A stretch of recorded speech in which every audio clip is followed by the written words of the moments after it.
திராவிட இயக்கங்கள் இன்னைக்கு மதிமுக என்ற ஒரு திராவிட இயக்கத்தை காலி பண்ணிட்டு இருக்காங்க. எல்லாமே திராவிட தான். திமுக வந்து ஹைலி பாய்சனான இயக்கம்.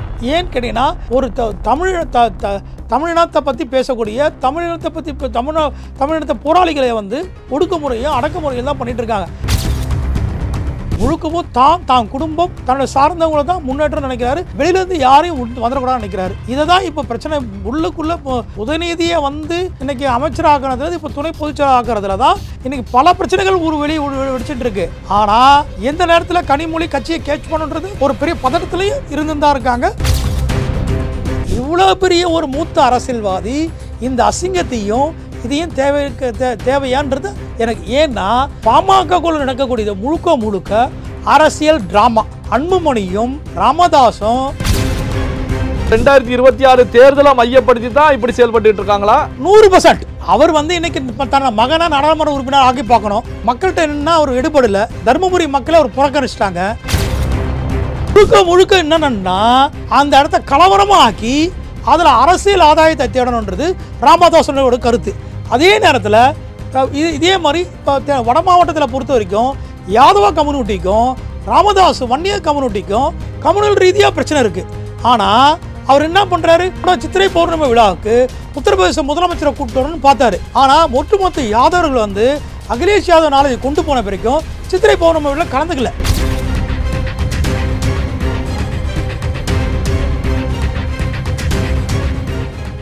ரியல் ஒன் நண்பர்கள் நேயர்களுக்கு வணக்கம். தொடர்ச்சியாக பல்வேறு முக்கியமான தகவல்களை பகிர்ந்து கொள்ள நம்முடன் இணைந்திருப்பவர் வழக்கறிஞர், தமிழ்நாடு ஓபிசி தலைவர் தாமோதரன் யாதவ் அவர்கள். வணக்கம் சார். வணக்கங்க.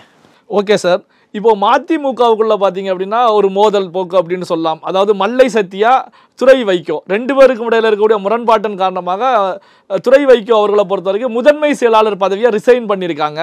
இப்போ வைகோ அவர்களை பொறுத்த வரைக்கும் சமாதானம் படுத்தக்கூடிய வேலையில் ஈடுபட்டு இருக்காங்க. இந்த ரிசைன் பண்ணப்பட்ட விவகாரம் மதிமுகவில் நடக்கக்கூடிய பிரச்சனைகள் எப்படி பார்க்குறீங்க? மதிமுக பொறுத்த வரைக்கும் வைகோ இன்னைக்கு ஈழத்தமிழர்களுக்காக போராடின ஒரு போராளி, ஒரு நல்ல பேச்சாளர். திமுகவுடைய கருணாநிதியை எதிர்த்து வந்த அவருடைய கைப்பிடி அண்ணா கருணாநிதி அவரை கை தொட்டு பிடிச்சி பேச்சை கேட்டு வந்தவர். ஆனால் இன்றைக்கி என்னன்னு கேட்டிங்கன்னா வைகோ வாரிசு அரசியலை எதிர்த்து பேசினவர். எல்லாம் பண்ண வாரிசு அரசியலை எதிர்த்து தான் இன்றைக்கி மதிமுகன்னு ஆரம்பித்தார். மதிமுக ஆரம்பித்து தன் மகனை எந்த ஒரு இது இல்லாமல் திடீர்னு கொண்டு வந்து இன்றைக்கி நாடாளுமன்ற உறுப்பினர் ஆக்கிட்டார். இத்தனை நாள் கஷ்டப்பட்ட இன்றைக்கி மல்லையா சத்யாவும் சரி, அந்த மாதிரி நிறையா தூத்துக்குடியில் இருக்கக்கூடிய வழக்கறிஞர் அவரும் அவருக்கு போய் நிறைய விஷயம் பண்ணார். இப்போ எல்லாத்தையும் விட்டு திமுக அவரை கையில் எடுத்துச்சு. இப்போ திமுக என்ன பண்ணிச்சு, அவரை வந்து உதயநிதி ஸ்டாலின் ஃபாலோவராக இருக்கிறதுனால இன்றைக்கி அங்கே வந்து அவரை வந்து மாவட்ட செயலாளர் ஆக்குன்னு நினைக்கிறான். ஏன்னா அத்தை எதிர்த்து அரசியல் பண்ணுறதுக்கு ஒரு ஆள் வலுவான ஆள் வேணும். அந்த இடத்துல இவர் போடலான்னு நினைக்கிறாரு. இப்போ இங்கே அதே மல்லை சத்யா பல விஷயங்கள் அவருக்கு இல்லாத நேரத்தில் நடைபயணம் போல் பல விஷயம் பண்ணியிருக்காரு. பல தியாகங்கள் பண்ணியிருக்காரு, நிறைய சொத்துக்கள் பண்ணியிருக்காரு. ஆனால் அவர் மேலே பல கிரிமினல் வழக்குகள் இருக்குது. இவ்வளவும் கட்சிக்காக தான் பண்ணியிருக்காரு. கட்சிக்காக உழைச்சவங்க சரியாக ரெகனைஸ் இல்லாதப்போ இன்றைக்கி வந்து திமுக ஒரு பக்கம் கூட்டணியில் இருந்தாலையும் திமுக வைகோவுடைய மொத்தத்தையும் கொண்டு வந்தோன்னு நினச்சி தான் இன்றைக்கி வைகோவுடைய உடல்நிலையும் வயதும் முதன்மையும் அவருடைய செயல்பாடு இல்லாதனால இதை வந்து வாய்ப்பை பயன்படுத்தி மேக்சிமம் மதிமுக பெரிய லெவலில் தொண்டர்கள்லாம் இல்லை, எல்லாமே திமுக கொண்டு வந்துட்டாங்க.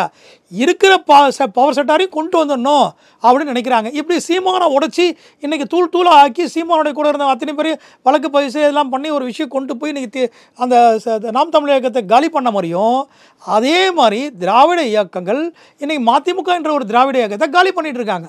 எல்லாமே திராவிட தான். திமுக வந்து ஹைலி பாய்சனான இயக்கம். ஏன்னு கேட்டிங்கன்னா ஒரு தமிழினத்தை பற்றி பேசக்கூடிய தமிழினத்தை பற்றி தமிழினத்தை போராளிகளை வந்து ஒடுக்குமுறையும் அடக்குமுறையும் தான் பண்ணிகிட்டு இருக்காங்க. இதில் நான் வந்து இது திராவிடர்கள், நாம் ஈழத்தமிழருக்காக போகிறோம், தமிழ் தேசத்துக்காக பண்ணுறோன்னு நுணையில் சொல்லுவாங்க. ஆனால் நாக்கு நுணையில் வருகிற பேச்சு முழுக்கமும் நாடக பேச்சு. அவங்ககிட்ட முழுக்கவும் தான் குடும்பம் தன்னோட சார்ந்தவங்களை தான் முன்னேற்றம் நினைக்கிறாரு. வெளியிலேருந்து யாரையும் வந்துடக்கூடாது நினைக்கிறாரு. இதை தான் இப்போ பிரச்சனை. உள்ளுக்குள்ளே உதயநிதியை வந்து இன்றைக்கி அமைச்சராகிறது, இப்போ துணை பொதுச்செயலாளர் ஆக்கிறதுல தான் இன்றைக்கி பல பிரச்சனைகள் வெடிச்சிட்டு இருக்கு. ஆனால் எந்த நேரத்தில் கனிமொழி கட்சியை கேட்ச் பண்ணுன்றது ஒரு பெரிய பதட்டத்திலையும் இருந்துதான் இருக்காங்க. அதுக்கும் மறைமுகமான எல்லா வேலையும் நடந்துன்னு தான் இருக்குது. இப்போ பார்த்தீங்கன்னா தேர்தல் நெருங்கிக்கிட்டு இருக்கக்கூடிய சூழ்நிலையில் தான் தமிழ்நாட்டில் இருக்கக்கூடிய பல கட்சிகளுக்குள்ள மோதல் போக்கு நிலவிக்கிட்டு இருக்கு. இந்த பக்கம் பார்த்தீங்கன்னா பாமகவுக்குள்ள டாக்டர் ராமதாஸுக்கும் அன்புமணி ராமதாஸுக்கும் இடையில ஒரு மோதல் போக்கு. இங்கே வந்து பார்த்தீங்கன்னா இப்போ மதிமுகவிலையும் ஒரு மோதல் உருவாகி இருக்கிறது. அந்த பக்கம் வந்து பிஎஸ்பி கட்சியிலையும் ஆம்ஸ்டாங் அவர்களுக்கு, அதாவது ஆம்ஸ்டாங் விவாதத்தை மையப்படுத்தி அதனுடைய மாநில தலைவர் ஆனந்தனுக்கும் பொற்கொடி ஆம்ஸ்டாங்குக்கும் இடையில ஒரு மோதல் போக்கு. ஏன் இந்த தேர்தல் நெருங்கும் போது கட்சிகளுக்கு இடையில இந்த மோதல் போக்கு என்ன காரணத்துக்காக உருவாகுது? தேர்தல் நெருங்கின நேரத்தில் மோதல் போக்கு கிடையாதுங்க. இது வந்து மோதலை உருவாக்கி ஆதாயம் தருது. இன்றைக்கி பார்த்தீங்கன்னா பிஎஸ்பியோடைய கொலையில், ஆம்ஸ்டாங் கொலையில் முழுக்க திராவிட இயக்கமும் காங்கிரஸ் கட்சியோட இன்றைக்கி இருக்கக்கூடிய சட்டமன்ற உறுப்பினர் அமைச்சரும் இந்து அறத்துறை அமைச்சர் சேகர்பாபு பேர் அடிபட்டு இருக்கு. இன்றைக்கி ஒரு ரவுடி பையன் ஒரு அமைச்சரை ஃபோன் பண்ணி தரந்தாழ்ந்த வார்த்தையில் பேசுகிறான், கேவலமாக பேசுகிறான். ஒரு அமைச்சர் இது வரைக்கும் என்ன நடவடிக்கை எடுத்திருக்கான்னு தெரியல. ஒரு அமைச்சர் ஒரு ரவுடி பையன் ஃபோன் பண்ணி பேசுகிறான்னா அமைச்சருடைய தகுதி தராதரன்னு தெரிஞ்சிருச்சு நம்மளுக்கு. ஒன்று. இப்போ ஆனந்தன் பொற்கொடி விஷயத்தில் வந்து கொலை சம்பந்தமான விஷயத்தில் அது உள்கட்சி. இப்போ இன்றைக்கி ராமதாஸ் பாமக பொறுத்து எடுத்திங்கன்னா பாமக பொறுத்த வரைக்கும் முழுக்க நாடக அரசியல், குடும்ப அரசியல். ஏன்னா ராமதாஸ் நான் அடிக்கிறேன்னா நம்மளை பற்றி மக்கள் பேசணும், இப்போ நம்மளோட இது அட்டென்ஷன் டேர்ன் பண்ணுன்றதுக்காக பண்ணுறாரு. முழுக்க அவர் குடும்பத்துக்குள்ள பிரச்சனை. அப்படி இருந்திருந்தால் அவர் வந்து சித்திரை பௌர்ணமி விழா 12 வருஷமாக சில விஷய காரணங்கள் நடத்த முடியல. ஆனால் இன்றைக்கி வந்து இவ்வளோ பெரிய பிரச்சனை இருக்கிறப்போ செயல் தலைவராக மாநாட்டின் பொறுப்பாளராகவும் ராமதாஸ் வந்து அன்புமணி ராமதாஸ் நியமித்து அதை நடத்த சொல்கிறாரு. அதே நேரத்தில் இன்றைக்கி எதிர்கட்சியாக இருக்கக்கூடிய அவங்களுக்கு எதிர் அணியில் இருக்கக்கூடிய சாதி ரீதியாகவும் அவர் வந்து தாழ்த்தப்பட்ட சமுதாயத்திலும் இருக்கக்கூடிய திருமாவளவன் விடுதலை சிறுத்தை கட்சி தான் தாழ்த்தப்பட்ட கட்சி தலைவன் அவர் தான் சொல்லிக்கிறார். யார் சொல்கிறார்? ராமதாஸ் சொல்கிறார். ஆனால் இவர் வந்து மக்களுக்கான கட்சி திருமாவளவன் சொல்கிறார். ஆனால் இன்றைக்கி திருமாவளவனுக்கும் ராமதாஸுக்கும் நேரடியாகவே வார்த்தை போரும் எதிர் சாதி ரீதியான பிரச்சனை இருக்குது. இன்றைக்கி நடந்தக்கூடிய ஒரு ஊர்வலத்துலேயும் இன்றைக்கி அங்கே ஒரு திருவிழா போன வாட்டி நடந்த திருவிழாலையும் அவங்க ஊர்லேயே இன்றைக்கி பாமக ராமதாஸ் வீட்டு முன்னாடி ஊரில் இன்றைக்கி ரெண்டு சாதிக்குள்ளே பெரிய கலவரம் ஏற்பட்டு போலீஸ் குவிச்சு அதை பேலன்ஸ் பண்ணி கொண்டு போனாங்க. ஆனால் இன்றைக்கி என்ன பண்ணுறாரு? எவ்வளோ தரம் தாழ்ந்து ராமதாஸ் அரசியல்னு பார்த்துங்க. ஏன்னா இன்றைக்கி திருவள்ளூர் மாவட்டத்தில் சுற்றுப்பயணத்தில் இருக்கக்கூடிய திருமாவளவனை பார்த்து அங்கே இருக்க மாவட்ட செயலரை கூப்பிட்டு அவருக்கு பழம் இன்றைக்கி பெரிய பிரம்மாண்டமான ஒரு மரியாதைக்குரிய ஒருத்தர் வரவேற்கிற வீட்டில் போய் பத்திரிக்கை கொடுத்து நம்ம ஊத்துறோம், தாய் மாமா சித்தப்பா பெரியப்பாவை நம்ம பத்திரிக்கை கொடுத்து எப்படி கூப்பிடுவோமோ அந்த முறைப்படி வந்து இன்றைக்கி வந்து திருவள்ளூர் மாவட்ட செயலாளர் இன்றைக்கி வந்து சரவணன்ற வழக்கறிஞர் வந்து அவர் வந்து வாழைப்பழம் ஆப்பிள் பழம் அங்கெல்லாம் பெரிய பிரம்மாண்டமாக ஒரு பெரிய தாமால் தட்டில் வச்சு பத்திரிக்கை வச்சு வண்டி சங்கம் மாநாடு பத்திரிக்கை வச்சு சாலில் வச்சு அவர் ஒரு 20 பேரை கூப்பிட்டு போய் ஒரு திருமாவளவன் வண்டியை மடக்கி இன்றைக்கி கொடுத்து நீங்கள் மாநாட்டில் வந்து அவர் ரொம்ப நாகரிகமாக கௌரவமாக அரசியல் நாகரிகமாகவும் எனக்கு என்னோட மனமார்ந்த வாழ்த்துக்கள் வன்னிய சங்க மாநாட்டுக்கு என்னோட மனமார்ந்த வாழ்த்துக்களையும் தெரிவிக்கிறேங்க. என்னோடய வாழ்த்துக்கள் ராமதாஸை தெரிவிச்சிருங்க, நல்லபடியாக மாநாடு நடத்துங்கன்னு சொல்லி ஒரு நாகரிகமாக மூத்த ஒரு ரொம்ப நாகரிகமாக திருமாவளவன் சொல்லி அமைச்சிருக்கேன். ஆனால் ஒரு வயதில் மூர்த்தவர் 80 வயசுக்கு மேற்பட்ட மூத்த அரசியல்வாதி இன்றைக்கி இருக்கக்கூடிய பாமக தலைவர் ராமதாஸ் எவ்வளோ ஒரு கீழ்த்தரமான ஒரு அரசியல் கவனம் நடத்துகிறான்னு பாருங்கள். திருமாவளவனை கூப்பிட்றார். எதிர்க்க இருக்கக்கூடிய அவரை கட்சி உடைச்சி கொண்டு போன வேல்முருகனை போய் அவரையே இன்வைட் பண்ணியிருக்கார். வேல்முருகன் முழுக்க சாதி ரீதியாக இருந்தாலையும் நீ காடுபட்டி குருவுக்கு என்ன துரோகம் பண்ண, குருவைக்கு நீ என்ன எந்த வகையில் குத்துன, குருவை எந்த வகையில் வேதனைப்படுத்தின, கட்சி எப்படி நீ உன் மகனுக்காக கொண்டு போன, கோகாமணிக்கு உங்களை வச்சு நீ வந்து கொண்டு போன அப்படின்ற ஒரு விஷயத்தை வச்சுட்டு இன்னைக்கு போயிட்டு வேல்முருகன் இன்றைக்கி ஒரு சட்டமன்ற உறுப்பினர் அவருடைய கேண்டிடேட் தோக்கடிச்சிருக்கார். அந்த ஊரில் பண்ருட்டியில் ஒரு பெரிய அவர் ஒரு தமிழ் தேசியவாதி சுற்றி இருக்க மாற்று சமூக ஓபிசியோட கமிட்டிலாம் வச்சு இன்றைக்கி அரசியல் பண்ணிகிட்டு இருக்காரு. இன்றைக்கி என்ன சாதி வட்டத்துக்குள்ளே ராமதாஸ் வேல்மணியை உள்ளே கூப்பிட்டு வர்றார். வேல்முருகன் என்ன சொல்லிட்டாரு நாகரிகமாக, ராமதாஸோட அரசியல் நாடகம் எனக்கு தெரியும், அதுக்கெல்லாம் பழஞ்ச போகிறவன் வேல்முருகன் கிடையாது, நான் தமிழ் தேச மக்களுக்காக போட வந்திருக்கேன், அனைத்து மக்களுக்கான பிரதிநிதி நான் அப்படின்ட்டு 3 லட்சமாக சொல்லியிருக்காரு. இவ்வளோ பெரிய ஒரு மூத்த அரசியல்வாதி இந்த அசிங்கத்தையும் இதையும் தேவையான்றது எனக்கு. ஏன்னா பாமகக்குள்ள நடக்கக்கூடியது முழுக்க அரசியல் ட்ராமா. அன்புமணியும் ராமதாஸும் மக்களுடைய அட்டென்ஷனை திருப்புறதுக்காக அவங்க வந்து ஒரு நாடகம் நடத்த. ஏன்னா பாமகவை எல்லோரும் மறந்துட்டாங்களே, அந்த ஒரு மாதிரி ஒரு இருக்கான்னு தெரியல கட்சி அப்படின்றதுனால வன்னியர் சங்கத்து மூலயமா சில செய்திகளை கொண்டு வந்து பாஜக எப்படி ஆர்எஸ்எஸ் மூலயமா ஒரு செய்தியை கொண்டு வராங்களோ அதே மாதிரி வன்னியர் சங்கம் மூலம் செய்தியை கரெக்ட் பண்ணி பாமகன்ற கட்சி மூலயமா பிரதிபலிக்கிறார் ராமதாஸ்.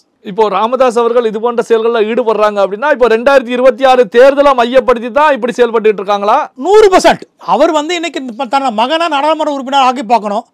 மக்கள்கிட்ட என்னன்னா அவர் எடுபடலை. தருமபுரி மக்களை அவர் புறக்கணிச்சிட்டாங்க, மகனையும் மருமகளையும் புறக்கணிச்சிட்டாங்க.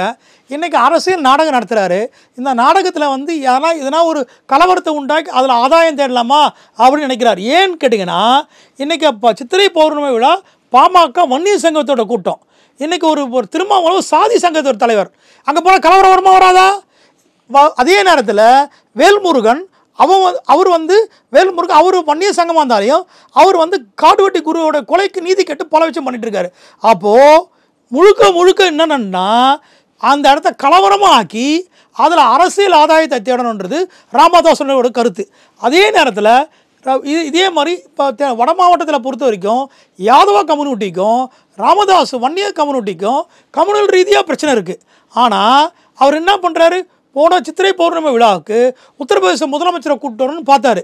ஆனால் ஒட்டுமொத்த யாதவர்கள் வந்து அகிலேஷ் யாதவ் நாளை கொண்டு போன பிறக்கும் சித்திரை பௌர்ணமி விழா கலந்துக்கல, தடுத்து கலவரத்தை நடக்காமல் பார்த்துறார். ராமதாஸ் கலவரத்தால் செய்து அரசியல் ஆதாயம் தேடினவர்.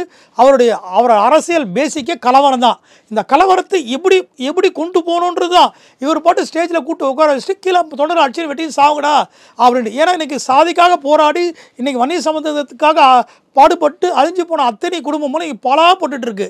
அதை பற்றிலாம் அவர் தெரியாது. ஆனால் ராமதாஸ் அன்னைக்கு எப்படி இருந்தார், இன்றைக்கி எப்படி இருக்கார், அவர் மனச்சாட்சி தெரியும். அவர் குடும்பம் வந்து இன்றைக்கி சொலிப்பாக ஒஹோன்னு இருக்குது. முன்னாடி ஒரு டீ கடை ஓரத்தில் திண்டிவனத்தில் ஒரு டீ கடையில் ஓரத்தில் உட்காந்து சாப்பிட்டு இருந்த ராமதாஸ் இன்றைக்கி பல ஆயிரம் ஏக்கருக்கான கர்நாடகாவில் பல ஏக்கர் சொத்து வாங்கி போட்டிருக்காரு. அதே மாதிரி இன்றைக்கி திண்டிவனத்தை சுற்றி இருக்க தைலாபுரத்தில் எத்தனை ஆயிரம் ஏக்கர் இருக்குது. இதெல்லாம் கேட்குறதுக்கு யார் இருக்கா? இன்றைக்கி வன்னியர் அறக்கட்டளையில் ஆரம்பிச்சிருக்க சரசு அறக்கட்டளை இந்த ஸ்கூல் காலேஜ் யார் பேரில் போயிடுச்சு?